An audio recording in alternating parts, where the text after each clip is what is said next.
우리는 지난 시간에 일곱 대접 재앙에 대하여 배웠습니다. 오늘부터는 17장에서부터 19장에 대한 말씀을 배우겠습니다.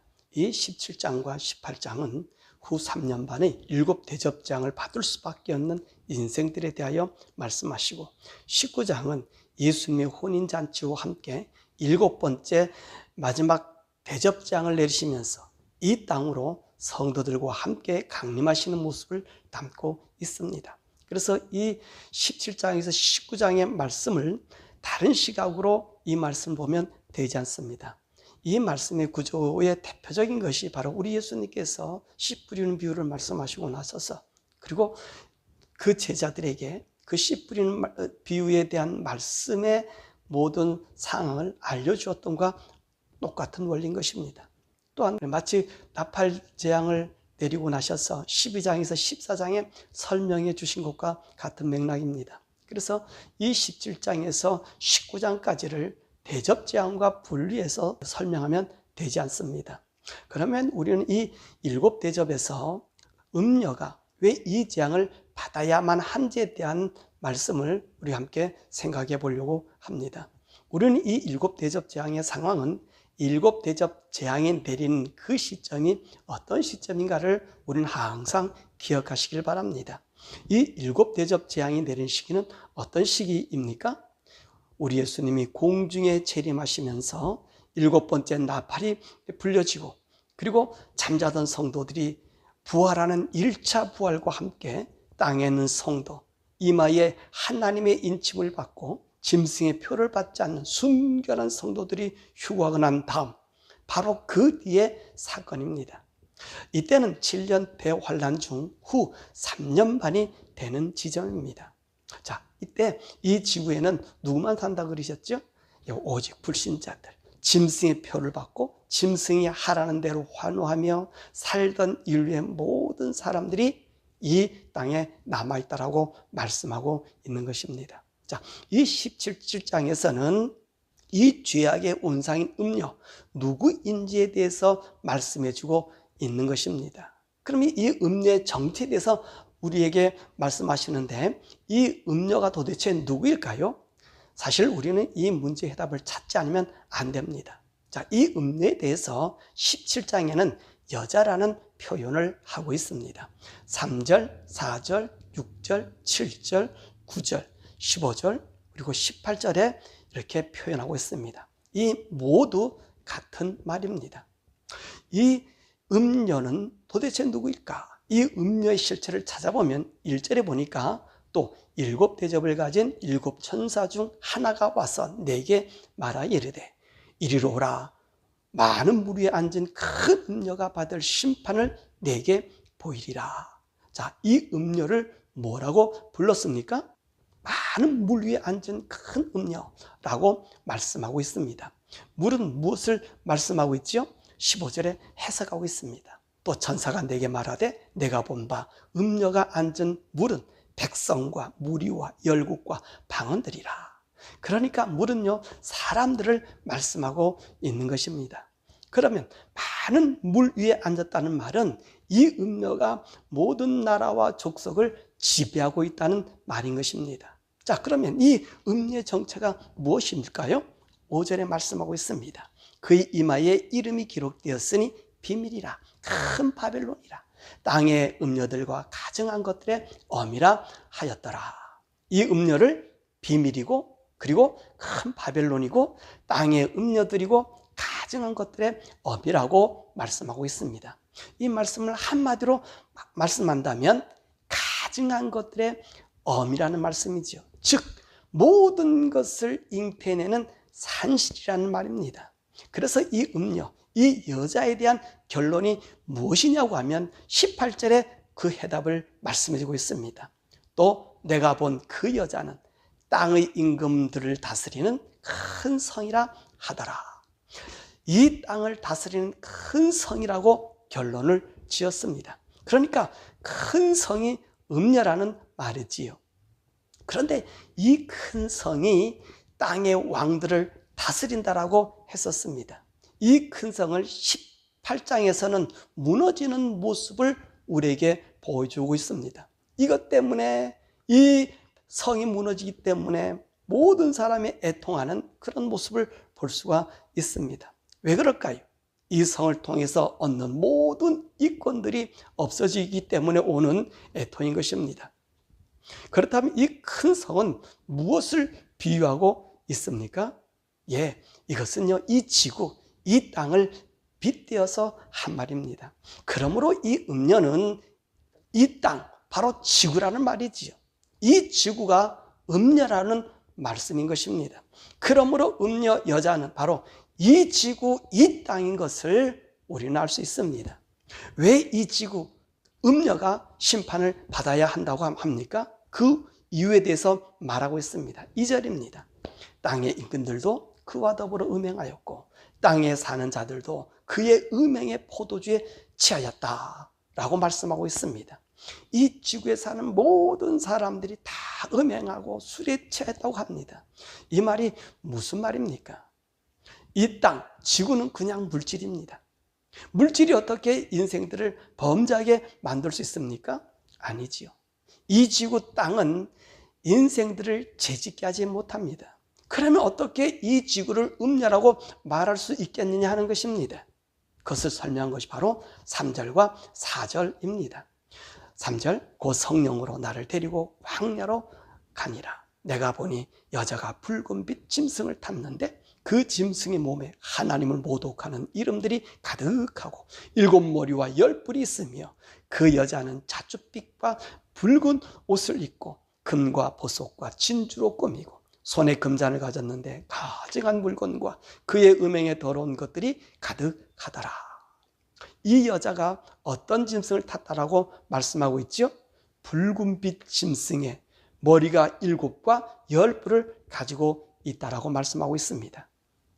우리는 12장 3절에서 붉은 용이 있는데 7 왕관을 쓴 머리가 7이요 뿔이 10인 짐승을 우리가 보았지요. 이 짐승을 누구라고 했죠? 그래서 12장 9절에 보니까 옛뱀, 곧 마귀라고도 하고 사단이라고 그렇게 정의를 내려주었습니다. 이 사단이 미가엘 천사와 싸워서 어디로 쫓겨났다고 했습니까? 땅으로 쫓겨났다고 했습니다. 우리는 지난 시간에 이 싸움에 대해서 배웠습니다. 사단이 천국을 찬탈하기 위한 1차 전쟁이었다고 했었습니다. 자, 이 1차 전쟁에 패배한 사단이 이 땅으로 쫓겨 내려온 것입니다.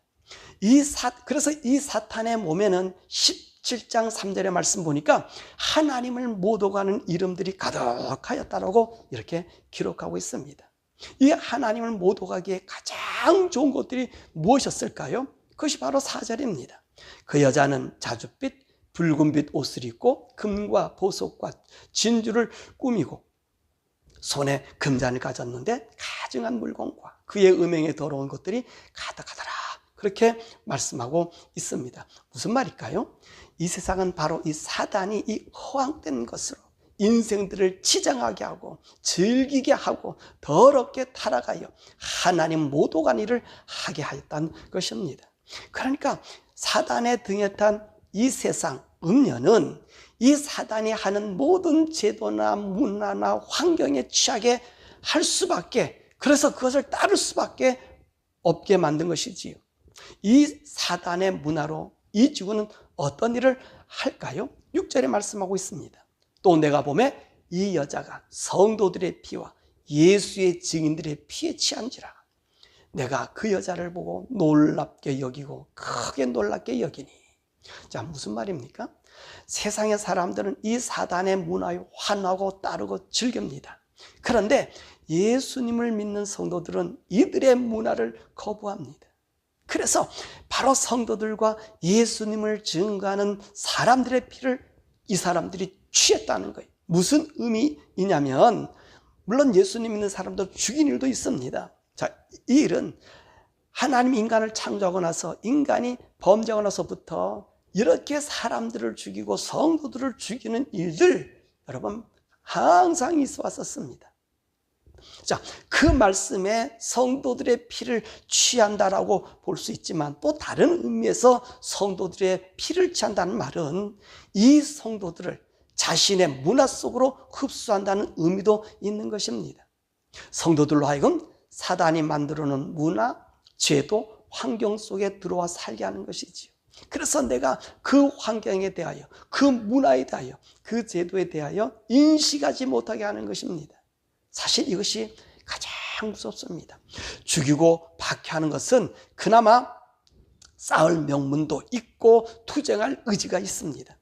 그러나 문화나 환경과 그 제도에 점차적으로 순응하는 것은 나의 의지를 없애버리고 분별할 수 없게 우리의 판단력을 흐리게 하여 그곳에 젖어들어 살게 하는 것입니다. 그래서 이 본문 말씀에 그의 음행의 포도주에 취하게 하였다, 그렇게 한 것입니다. 바로 이런 것들로 이 땅은 성도들을 핍박해서 죽이거나 배교하거나 타락하게 만드는 것입니다. 이것을 또한 성도들과 예수님의 증인들의 피에 취하였다고 한 것입니다. 그래서 우리 성도가 깨어 있어서 우리 주님 마지막 나팔 불 때 휴가하는 성도나 무덤에 있을 때는 부활하여 우리 주님이 준비한 혼인잔치에 참여하는 우리 성도가 되어야 하는 것입니다. 그러면 이 사탄의 문화의 세상이 언제까지 있을까요? 그 마지막은 언제일까요? 그 시기를 바로 오늘 천사가 풀어주고 있습니다. 7절에서 12절의 말씀입니다. 7머리와 10뿔 시대로 정하고 있습니다. 이 7머리와 10뿔 시대를 17장 9절과 10절에 설명하고 있습니다. 9절 말씀 보니까 지혜에 있는 뜻이 여기 있으니 그 7머리는 여자가 앉은 7산이요 또 7왕이라. 5은 망하였고 하나는 있고 다른 하나는 아직 이르지 아니하였으나 이르면 반드시 참신 또한 머무르리라. 우리는 이 7머리 대하여 12장에서 설명해 드렸습니다. 다시 말씀드리면 7머리는 우리 하나님을 믿는 성도들을 박해한 7시대라고 말씀했습니다. 그 나라들이 어디라 그랬죠? 첫 번째 이집트, 아수르, 바벨론, 페르시아, 헬라, 그리고 로마의 두 다리인 이 10뿔 열왕시대라고 우리가 함께 배웠습니다. 자, 오늘 천사는 이 부분을 아주 명확하게 요한에게 설명하고 있어요. 요한이 이 음녀가 성도들의 피를 흘리게 하니 놀랍게 여겼습니다. 그랬더니 천사가 바로 이 음녀가 탄 붉은 짐승 7머리의 10뿔에 대하여 설명했지요. 바로 7머리는 7왕으로서 5왕이 망하였고 하나는 있고 다른 하나는 이르지 아니하였다라고 했었습니다. 하나는 있다. 지금 있는 왕으로서 바로 로마 제국을 말하고요. 그러니까 먼저 5왕인 이집트, 아수르, 바벨론, 페르시아 그리고 헬라는 없어졌고 지금 요한이 살고 있는 때는 로마 시대라는 말이지요. 그리고 다른 하나는 이르지 아니하였다는 말은 아직 로마가 동서로마 제국으로 갈라져서 열왕시대인 7번째 나라가 형성이 되지 않았다는 설명인 것입니다. 참 우리 정확하게 하나님 말씀이 설명해 주지요. 그런데 이 7번째 산 왕은 어느 누구도 완전히 통치하는 시대를 갖지 못하고 있습니다. 그 이전 시대와 같은 강력한 힘이 없습니다. 그래서 이들을 향하여 오늘 말씀은 이렇게 설명하고 있습니다. 12절에 보니까 네가 보던 10뿔은 열왕이니 아직 나라를 얻지 못하였으나 다만 짐승과 더불어 임금처럼 한동안 권세를 받으리라. 그런데 이 10나라 중에서 8번째 왕이 나온다라고 얘기해요. 그러니까 11절의 말씀 보니까 전에 있다가 지금 없어진 짐승은 8째 왕이니 7 중에 속한 자라 그가 멸망으로 들어가리라. 자, 이 왕은 어떤 자입니까?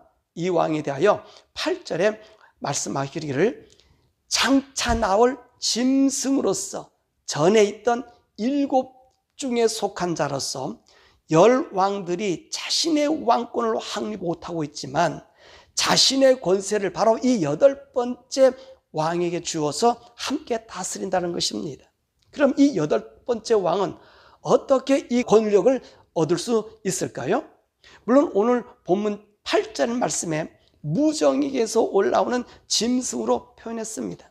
이 말씀을 더 자세히 설명한 것이 다니엘 7장 20절에서 26절에 말씀하고 있습니다. 다른 뿔이 올라오는데 10뿔 중에서 3뿔을 죽이고 그리고 나와서 10국을 다스리게 된다라고 말씀하셨습니다. 이는 이들 열왕 중에 세 왕들이 서로 패권 다툼으로 이 세상은 극도로 혼란스러워지는 거예요. 이 상황에 대해서 우리 예수님께서 마지막 때에 우리 주님이 오시기 전에 이 시대적 상황을 말씀하고 있습니다. 곳곳에서 민족이 나라와 나라가 서로 싸움하겠다, 그렇게 말씀하시는 거예요. 그래서 이 사람들은요, 이 싸움으로 인해서 이 세상의 새로운 질서, 그것을 원하는 거예요. 바로 이때 이전에 있던 세력이 이 셋불들을 복속시키고 세상에 평화를 주고 전쟁을 그치게 하고 이에 더하여 하늘의 기적을 행하는 것입니다. 이것이 바로 7년 대환란 전에 형성될 무저경에서 올라온 바로 적그리스도가 되는 것이지요. 이들을 기반으로 새로운 왕, 바로 적그리스도가 나타나 세상을 규합하고 그는 예루살렘에서 왕으로 그리고 그리스도로 출현하게 됩니다. 이것이 다니엘의 말씀이고 오늘 계시록의 본문의 말씀입니다. 자, 그러면 이런 일은 누가 허락하셨죠? 17장 17절에 보니까 이는 하나님이 자기 뜻대로 할 마음을 그들에게 주사 한 뜻을 이루게 하시고 그들의 나라를 그 짐승에게 주게 하시되 하나님의 말씀이 응하기까지 하심이라. 우리 하나님이 정하신 일이라는 거예요. 하나님이 우리 인생의 연한을 정하셨습니다. 이것이 바로 7년 대환란의 기간인 것입니다. 이때 사단은요, 자신의 분신인 적그리스도, 바다에서 올라온 짐승을 동원해서 이 땅을 정복한 것이지요. 자, 그럼 왜 사단이 이 땅을 정복하려고 하지요? 그 목적이 14절에 있습니다. 그들이 어린 양과 더불어 싸우려고 하나님을 대항하기 위해서라는 말입니다. 사단의 목적은요, 오직 하나님을 대항하고 하나님의 자리를 찬탈하려는 것입니다. 그러나 그 결과가 어떻게 됩니까? 어린 양은 만유의 주시오 만왕의 왕이심으로 그들을 이기실 터이요. 또한 그와 함께 있는 자들, 곧 부르심을 받고 택함심 받은 신실한 자들도 이기리라. 그러므로 17장은 외후 3년 반 동안 이 땅 음녀가 멸망당할 수밖에 없는 일치를 지금 말씀해 주고 있는 거예요. 왜 그래요? 오늘 이 8번째 왕으로 온 이 적그리스도가 하나님, 사단의 사주를 받아서 우리 하나님의 사람들, 하나님을 모욕되게 하려고 하기 때문에 하나님께서는 더 이상 이 세상, 이 지구를 두고 보지 아니하고 멸망시키는 것이지요. 말씀했습니다. 오늘 17장의 말씀은 16장 17절에서 21절의 말씀을 더 명확하게 설명해 주고 있음을 우리는 알 수 있습니다. 바로 음녀, 큰 성 바벨론의 멸망, 즉 이 지구의 멸망을 설명하고 있는 것입니다. 많은 사람들이요, 이 큰 성 바벨론을 로마의 바티칸으로 말하고 있습니다. 이 성이 하나님의 저주를 받아 멸망한 것을 말합니다. 그러나 하나님의 심판은 바티칸이라고 하는 조그마한 성을 심판하는 것이 아닙니다. 또한 어떤 분들은 이 성을 미국이라고 합니다. 그것도 아니지요. 물론 18장을 보면 지금 모든 무역의 중심이 미국으로 보이지 않습니까? 그렇게 말할 수 있습니다. 그러나 이 미국도 아님을 알 수 있습니다. 16장 17절에서 21절에서 그 부분을 명확히 하고 있습니다. 이 땅의 멸망은 단순한 어느 나라와 권력, 세력에 떨어지는 것이 아니라 온 땅에 임하는 재앙임을 알 수 있는 것입니다. 그래서 이 땅, 이 지구를 여자, 음녀라고 하였습니다.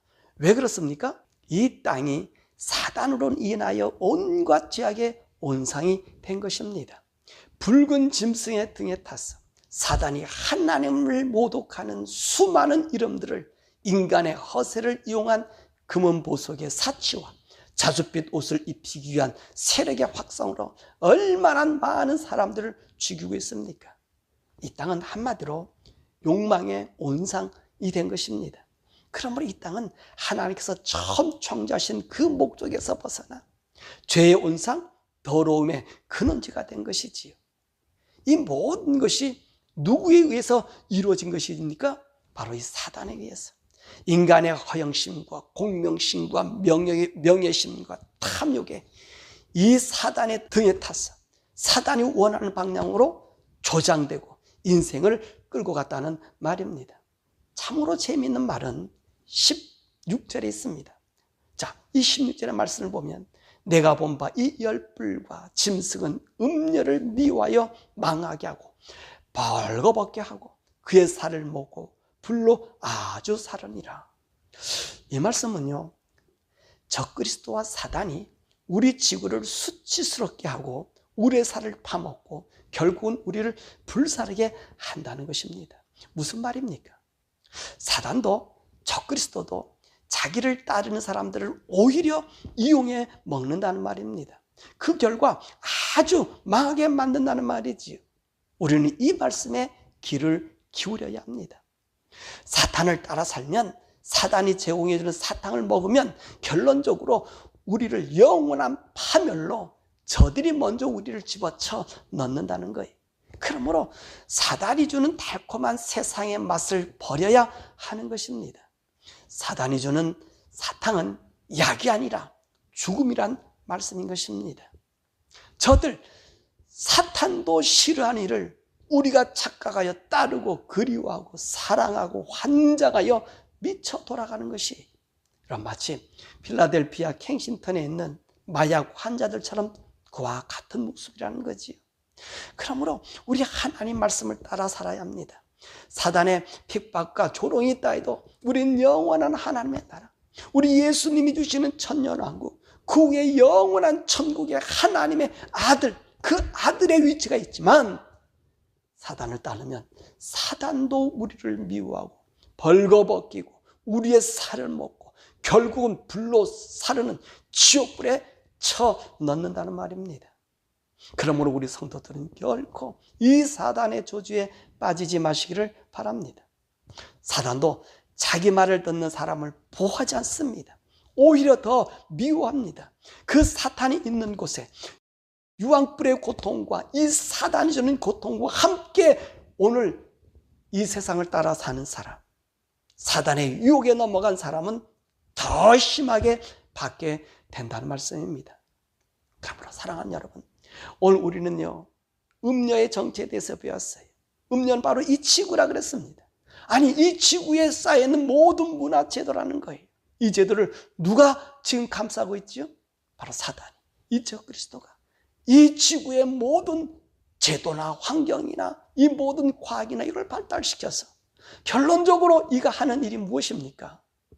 그가 가지고 있는 하나님을 욕되게 하는 가증스러운 더러운 그것들을 오늘 우리 인생들이 심어서 그 인생들이 자기의 효용가치가 끝나면 오히려 우리를 갖다가 지옥불에 던져버리고 우리를 저 마약 중독자 그런 사람들처럼 우리의 살을 파먹어버리는 그런 일을 이 땅에서 행해주겠다는 거예요. 그러므로 여러분, 이 세상을 따라 살지 마시고 정말로 우리 주님이 약속한 새하늘과 새 땅, 우리 주님이 준비한 혼인잔치, 그 혼인잔치에 참여할 수 있도록 우리의 영과 혼과 육이 온전히 보존되었어. 우리 주님 재림하신 날 우리 주님 앞에 서시기를 간절히 축원합니다.